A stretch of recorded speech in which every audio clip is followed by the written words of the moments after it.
G'day, g'day, g'day. This is Charlie, and I'm coming to you with your daily dose of business inspiration. Topic number 226. We are going to be talking about strategic thinking today. I wasn't sure yesterday if I wanted to do that, but I do. So we're going to do strategic thinking. We aren't going to go into why do we want to strategically think. I've done all that. You can go back and listen to some of my earlier podcasts. I've covered a lot about strategic thinking and why it's important to us. What I really wanted to do was find something interesting to talk about, something actionable that we can use as business owners and should be using as business owners. And what came up was a SWOT analysis, SWOT. If you don't know what a SWOT analysis is, listen on and I will explain. If you do and you're going, oh no, those are boring, listen in. I might have something interesting to say. I certainly am not going to go into the whole SWOT analysis that I learned to do during when I was writing business plans, although it is exactly the same technique. We can just make them a little easier to do when we're working on products or projects here.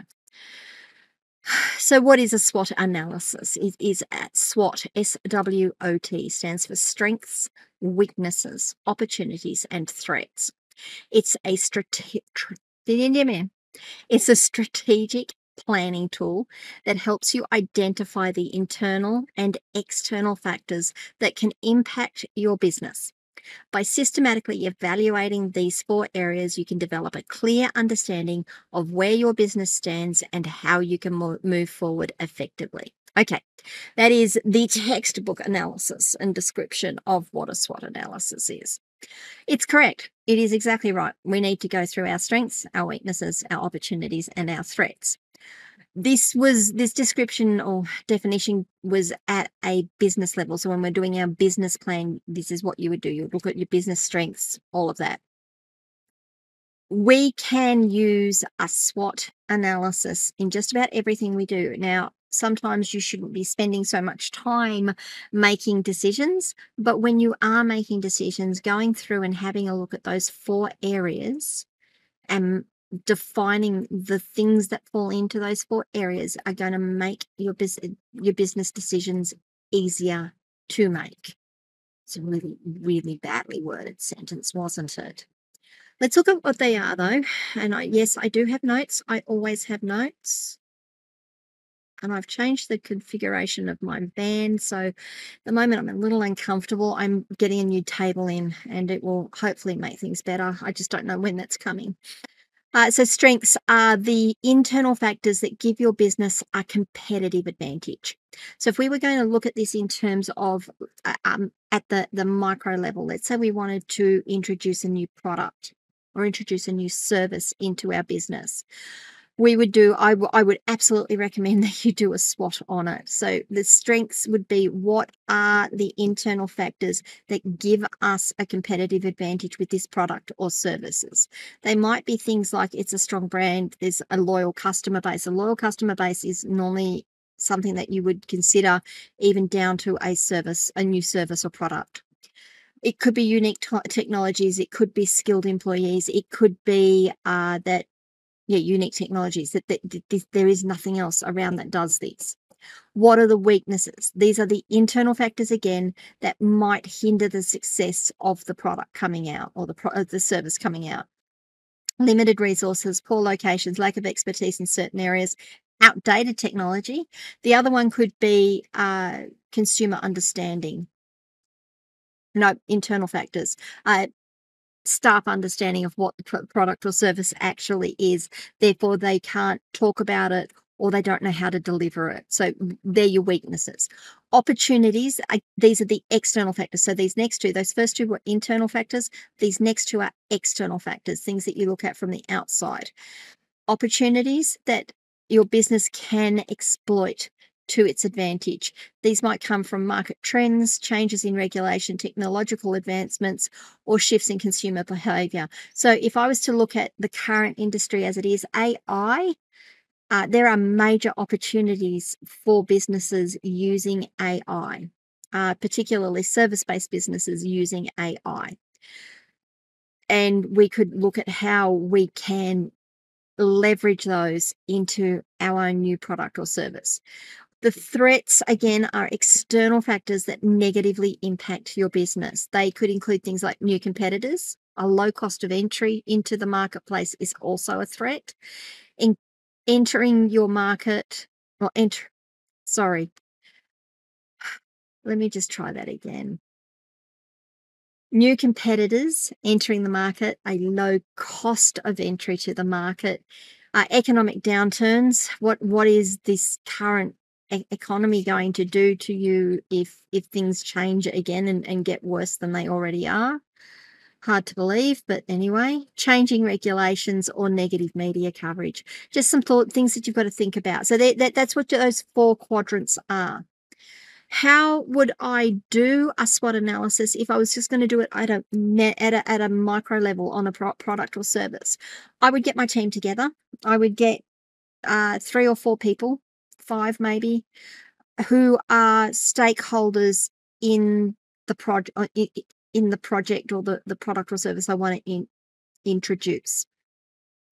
You would need someone from leadership. You would need someone from the user base, just my ideas here. You would need maybe someone from finance and maybe someone from regulation, depending on what you're doing. But you get your team together, people who are key stakeholders in getting this product or service out to market. It's important here that you get a range of thinkers and people and different opinions around the table. Don't get 4 people who think the same.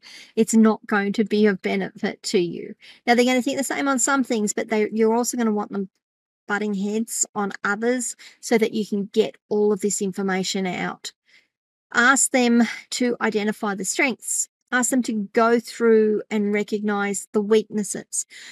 What are the opportunities out there? What are the threats in the marketplace? Now, each of those people should have a different viewpoint because they see the market, they see the business in very different ways. I would hope that you get that diversity of thought in there.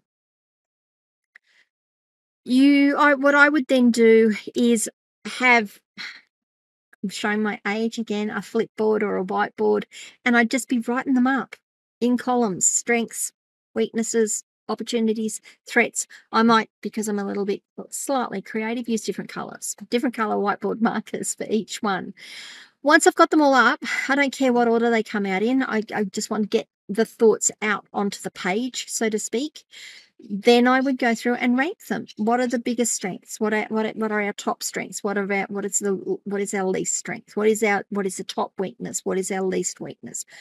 Get them and rank them. Make sure that we have everything listed out and we know what it is that we're good at and what it is we're bad at, so we know where we need to focus our energy and resources in addressing it. Now, not every item that is on that list is going to have the same impact. So make sure you're focusing your analysis on the things that are going to really have a big impact. Some things you're going to go, well, yeah, it's there, but it's not really an issue. So make sure that you know that. Then that's why you want to analyze and prioritize each of these items. Then from there, you can start to develop your strategies. Use the insights that you've got from your analysis to develop actionable strategies. For example, if you've identified a strength in your marketing capabilities and an opportunity in a new market, you may develop a strategy to launch a targeted campaign in that market. So let me see if I can bring that through, because that was just double speak. That was a terrible example. Sorry. We're introducing a new product or service. We know that we have a strength in marketing. We also know that we are strong in this market segment, but we're not so strong in this market segment. So what we might do, one of our weaknesses is we're not strong in this of our threats. So we're not strong in this market segment. So what we might do is get our marketing team to create a strategy to address that specific market segment so that we can get the product out to there, particularly if we've identified that market segment is key to that product, or that product or service is key to that market segment. Then, on a regular basis, you need to review and revise that analysis, particularly as you're rolling out a new product or service, because things change as you're going through your project process to get it out there.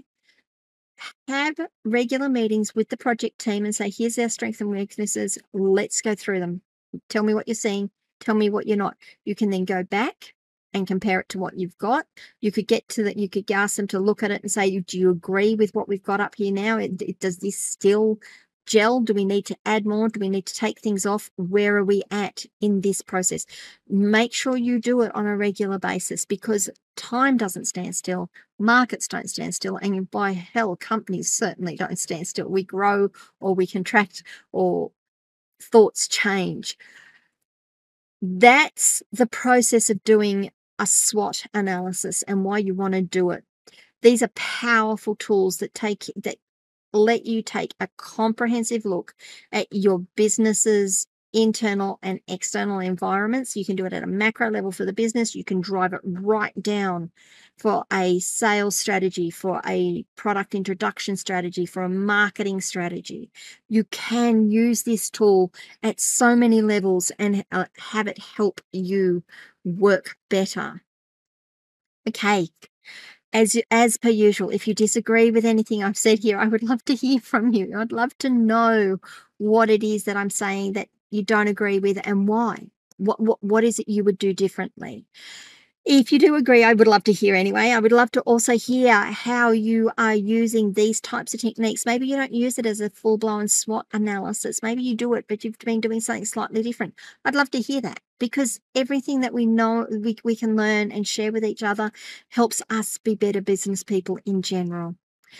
As always, guys, please remember to like this video, subscribe to my channel, ring the notification bell, so that you find out when the next episode goes out, 8 a.m. Eastern Standard Time, Australian Eastern Standard Time.